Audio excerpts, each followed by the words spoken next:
अस्सलाम वालेकुम स्टूडेंट्स। आज आपका 9th बायोलॉजी का चैप्टर नंबर 2 का लेसन नंबर 19 है। तो स्टूडेंट्स, पिछले लेक्चर में हमने पढ़ा था कि एक बायोलॉजिकल प्रॉब्लम को हम किस तरह से सॉल्व कर सकते हैं, एक बायोलॉजिकल प्रॉब्लम को हम हल किस तरह से कर सकते हैं, इसके डिफरेंट स्टेप्स जो हैं हमने पढ़े थे।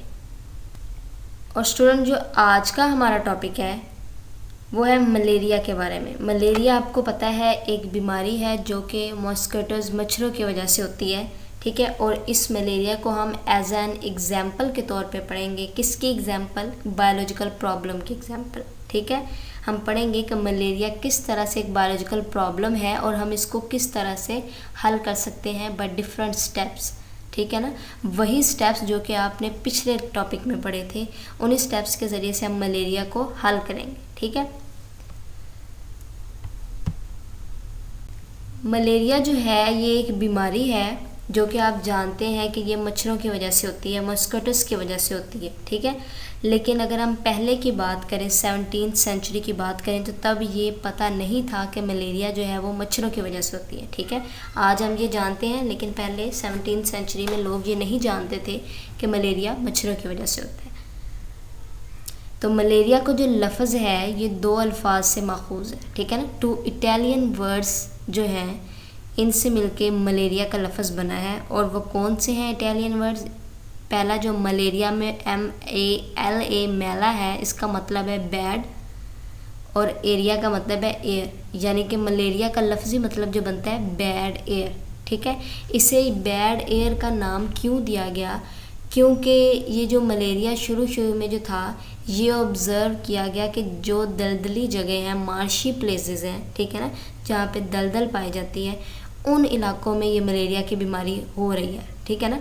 क्योंकि उन इलाकों के लोगों को फीवर और ये जो सर्दी है ये ज़्यादा जो है उनमें होने लगी, तो उनमें उनको कहा गया कि ये एक जो स्पेसिफ़िक बीमारी है ये इन इलाकों के लोगों को हो रही है जहाँ पे दलदली जगह होती हैं। और दलदली जगहों की वजह से आपको पता है कि उनकी जो फॉल स्मेलिंग होती है, बुरी स्मेल जो होती है वो फैल जाती है, तो उसकी वजह से ये मलेरिया की बीमारी होती है। पहले ये सोचते थे लोग, ठीक है। तो इसी की बेस पे ये वर्ड उन्होंने दिया है इस बीमारी को, मलेरिया का, और इसका मतलब क्या है? Bad air. स्टूडेंट्स, मलेरिया जो है ये एक बायोलॉजिकल प्रॉब्लम है, क्योंकि देखें ये ज़िंदा चीज़ों से मुतालिक है, ठीक है ना। जो मच्छर हैं, मॉस्किटोज़ हैं, आपको पता है ये क्या है? लिविंग ऑर्गेनिजम्स हैं, और ये बीमारी होती भी लिविंग ऑर्गेनिजम्स को है, ठीक है। तो इस तरह ये एक बायोलॉजिकल प्रॉब्लम है। तो इस बायोलॉजिकल प्रॉब्लम पे गौर कब किया जाने लगा? 17th सेंचुरी की ये सारी हिस्ट्री है मलेरिया की, कि 17th सेंचुरी के जो अर्ली फिजिशियंस थे, जो तबीब थे, उन्होंने इस बीमारी को कहा कि ये जो मलेरिया की बीमारी है, ठीक है, उन्होंने कहा कि ये चिल्स एंड फीवर की बीमारी है, यानी बुखार और सर्दी की बीमारी। उन्होंने इसको नाम दिया कि ये बुखार और सर्दी की बीमारी है। यानी तब मलेरिया का नाम भी उन्होंने नहीं रखा था, ये तब की बात है। तब उन्होंने सिर्फ ये कहा कि मार्शी जगहों पे एक बीमारी है, इसमें सर्दी लगती है और क्या होता है? बुखार होता है, ठीक है। और ये जो बीमारी थी ये किन जगहों पे थी? मार्शी एरियाज़ में थी, यानी दलदली जगहों पे थी, ठीक है। ये बीमारी वहाँ के लोगों में ज़्यादा आम थी। इस तरह देखें, ये डायग्राम में, यहाँ पे पिक्चर में आपको दिखाया गया है कि ये मार्शी प्लेसेस, दलदली जगह हैं, ठीक है, जहाँ का पानी क्या है? वो रुका हुआ, स्टेगनेंट वाटर, यानी कि जो वाटर फ्लो नहीं कर रहा है, पानी जो है वो ठहरा हुआ है। तो आपको पता है वो स्मेल क्रिएट करता है, ठीक है ना, बैड स्मेल क्रिएट करता है। और ये कहा जाता था कि इसी बैड स्मेल की वजह से ही क्या हो रहा है? मलेरिया की बीमारी पैदा होती है, ठीक है। तो अब इस चीज़ की क्लियर करने के लिए कि क्या वाकई ही बैड स्मेल की वजह से या मार्शी प्लेसेस की वजह से, इस दलदल की वजह से ही ये मलेरिया की बीमारी हो रही है, इसको क्लियर करने के लिए जो कुछ वॉलंटियर्स थे, यानी कुछ जो रज़ाकार थे, जो कि डिफरेंट जो है स्पेसिफिक जो है जॉब करते हैं, ठीक है ना, उन्होंने क्या कहा? उन्होंने इसका जो पानी है दलदली जगहों का वो पी के देखा, ठीक है ना, ये चेक करने के लिए कि क्या मलेरिया इस दलदली जगहों की वजह से होता है। जब उन्होंने वो स्टेगनेंट वाटर पिया, ठीक है ना, जब उन्होंने वो स्टेगनेंट वाटर, यानी कि जो पानी ठहरा हुआ है, ठीक है ना, मुंजमद जो पानी, रुका हुआ पानी है, जब उन्होंने वो पानी पिया तो फिर उन्होंने देखा कि उन्हें तो मलेरिया नहीं हुआ, वो बिल्कुल ठीक थे, सेहतयाब थे, ठीक है। तो इस तरह ये चीज़ क्लियर होगी कि मार्शी जगहों का और मलेरिया का कोई आपस में क्या है? वो कनेक्शन नहीं है, ठीक है ना। मतलब कि मार्शी ये जो एरियाज़ हैं उसका पानी पीने से मलेरिया नहीं हो रहा, ठीक है ना। लेकिन अभी भी उनको ये क्लियर नहीं था कि फिर मार्शी एरियाज़ में ही मलेरिया क्यों हो रहा है, ठीक है ना। तो ये सारी जो रिसर्च है ये तब 17th सेंचुरी में हो रही थी। जी स्टूडेंट्स, तो जो मलेरिया है ये मेडिसिन, इसकी जो उस ज़माने में मेडिसिन यूज़ की जाती थी मलेरिया के लिए या बुखार के लिए, वो की जाती थी कोयना कोयना दरख्त की एक छाल, एक दरख्त है कोयना कोयना इसका नाम है, ठीक है ना। और ये अफ्रीका और इंडोनेशिया वगैरह के रीजन में पाया जाता है, ठीक है ना, अमेरिका के रीजन में। तो उसकी जो छाल है वो बुखार के लिए यूज़ की जाती थी, फीवर के लिए यूज़ की जाती थी, ठीक है। उसके बाद कोयना कोयना की जो छाल थी बहुत ज़्यादा, आपको पता है कि पहले दौर में ये मेडिसिन्स वगैरह का जो शोबा है ये इतना ज़्यादा एडवांस नहीं था, तो पहले लोग बीमारियों के इलाज के लिए जड़ी बूटियाँ वगैरह इस्तेमाल करते थे, ठीक है। तो वो ये जो जड़ी बूटी थी या ये जो छाल थी ये इस्तेमाल करने से लोगों में बुखार जो था उसका इलाज किया जाता था, ठीक है। तो अब क्या होने लगा, आपको पता है कोयना कोयना की जो छाल है ये बहुत ज़्यादा इस्तेमाल होने लगी थी बुखार के लिए, ठीक है। तो आपको पता है जो चीज़ बहुत ज़्यादा इस्तेमाल होने लगे, उसकी ज़रूरत ज़्यादा हो तो वो चीज़ क्या होती है, उसमें मिलावट शुरू हो जाती है। तो वहाँ के जो ताजिर थे उन्होंने क्या किया, कोयना कोयना को सिनकोना से रिप्लेस कर दिया, क्योंकि सिनकोना जो थी उसकी छाल भी बिल्कुल वैसे थी जैसे कोयना कोयना दरख्त की थी, ठीक है। तो उन्होंने उसकी जगह वो भेजना शुरू कर दिया। अब हुआ क्या कि जो सिनकोना की छाल लोग जो पेशेंट्स थे जब उन्हें दी जाने लगी तो उनमें क्या हुआ, ये जो बीमारी थी मलेरिया की वो उससे सेहत याब होने लगे सिनकोना की छाल से, कि दरख्त की छाल से, ठीक है। इस तरह उनकी ये जो ताजरों की बेईमानी थी वो एक तरह के क्या हुए फ़ायदेमंद साबित हुई कि मलेरिया की जो डिज़ीज़ है चिल्स एंड फीवर की, उसका इलाज किया जाने लगा इस सिनकोना की मदद से, ठीक है। तो सिनकोना काफ़ी हेल्पफुल मटेरियल साबित हुआ मलेरिया की डिज़ीज़ के लिए, ठीक है। अब देखिए एक बीमारी की वजह पता अभी तक नहीं चली कि वो बीमारी हो किस वजह से रही है, लेकिन उसका इलाज जो है वो मिल गया है। और वो क्या इलाज मिला, सिनकोना की छाल, ठीक है। ये देखिए ये जो डायग्राम है इस तरह की जो छाल बार्क होती है, ठीक है ना, सिनकोना की, ये इस्तेमाल होने लगी मलेरिया के इलाज के लिए।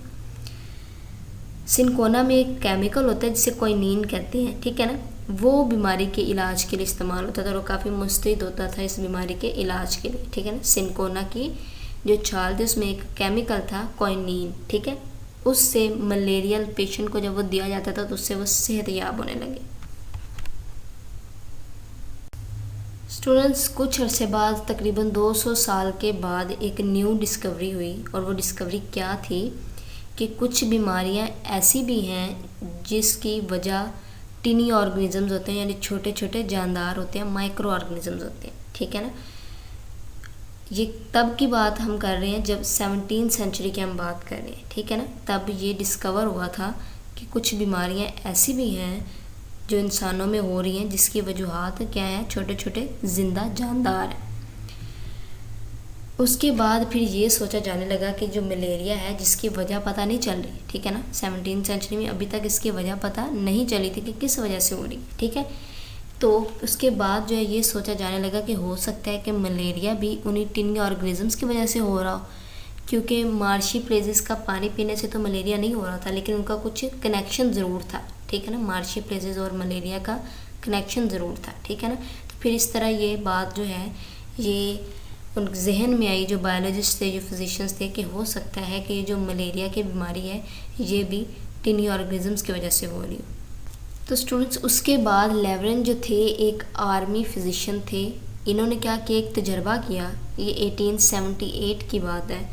इन्होंने एक तजर्बा किया, तजर्बा क्या था कि इन्होंने जो मलेरिया का पेशेंट था उन्होंने उसके ब्लड को माइक्रोस्कोप में ऑब्ज़र्व किया, ठीक है ना। मलेरियल पेशेंट का ब्लड लिया और उसको माइक्रोस्कोप के अंडर उसने स्टडी किया और देखा कि क्या है, ठीक है, उसको एग्जामिन किया कि इस मलेरियल पेशेंट के ब्लड में क्या पाया जाता है। उसने एग्जामिन किया, उसको देखा तो उसने देखा कि मलेरियल पेशेंट के ब्लड में ब्लड सेल्स के अलावा कुछ टिनी क्रिएचर्स भी हैं, यानी छोटी छोटी मखलूक़ात भी हैं, ठीक है। ये देखें ये डायग्राम है, इसमें देखें ये जो है ये ब्लड सेल्स हैं, ठीक है, और ये जो हैं ये प्लाज्मोडियम है। ये जो डायग्राम बनाई गई है ये स्टेनिंग प्रोसेस के ज़रिए बनाई गई है, हम स्टेन करते हैं, रंग देते हैं, ठीक है ना। माइक्रोबायोलॉजी में हम इसको क्या करते हैं, ब्लड सेल्स को जब हम कलर करते हैं तो ये ब्लड सेल्स देखें इन्होंने डिफरेंट कलर एब्जॉर्ब किया है, और ये जो प्लाज्मोडियम है, ये जो टिनी क्रिएचर्स हैं, इनका कलर थोड़ा डार्क है, ठीक है ना। तो इस तरह इसने क्या किया, माइक्रोस्कोप से क्या किया, इसने टिनी क्रिएचर्स देखे, ठीक है ना, किसके ब्लड में, मलेरियल पेशेंट के ब्लड में, यानी ऐसे अफराद जिनको मलेरिया था, ठीक है। उसके 2 साल बाद फिर जो थे कुछ फिजिशियंस ने यही क्रिएचर जो है, इन्हीं क्रिएचर्स को ऑब्ज़र्व किया। जब लेवरन ने ऑब्ज़र्व किया तो साइंटिस्ट ने जो थे, दूसरे जो बायोलॉजिस्ट थे, उन्होंने इसकी बात पे यकीन नहीं किया। लेकिन कुछ साल बाद 2 मज़ीद फिजिशियन ने जब इसको देखा, इसको ये जो प्लाज्मोडियम है, ठीक है ना, जब इन टिनी क्रिएचर्स को देखा तो फिर इस बात पे यकीन हो गया कि वाकई ही मलेरिया जो है ये टिनी क्रिएचर्स की वजह से होता है, ठीक है। उसके बाद इन ऑर्गेनिजम्स को नाम दिया गया प्लाज्मोडियम का। पहले सिर्फ इन्हें ये कहा गया कि टिनी क्रिएचर्स पाए जाते हैं, यानी छोटी छोटी मखलूक़ात पाई जाती हैं मलेरियल पेशेंट के ब्लड में। उसके बाद जो है इसको नाम दिया गया किसका, प्लाज्मोडियम का, जो कि पैरासाइट्स है। बाद में पता चला कि ये प्लाज्मोडियम पैरासाइट्स हैं, और ये किन में होते हैं, मच्छरों में होते हैं, ठीक है, मॉस्किटोज़ में होते हैं। इसके बारे में मज़ीद जो है आप नेक्स्ट लेक्चर में पढ़ेंगे। ये तो स्टूडेंट्स, नेक्स्ट लेक्चर में हम मलेरिया के बारे में मज़ीद पढ़ेंगे।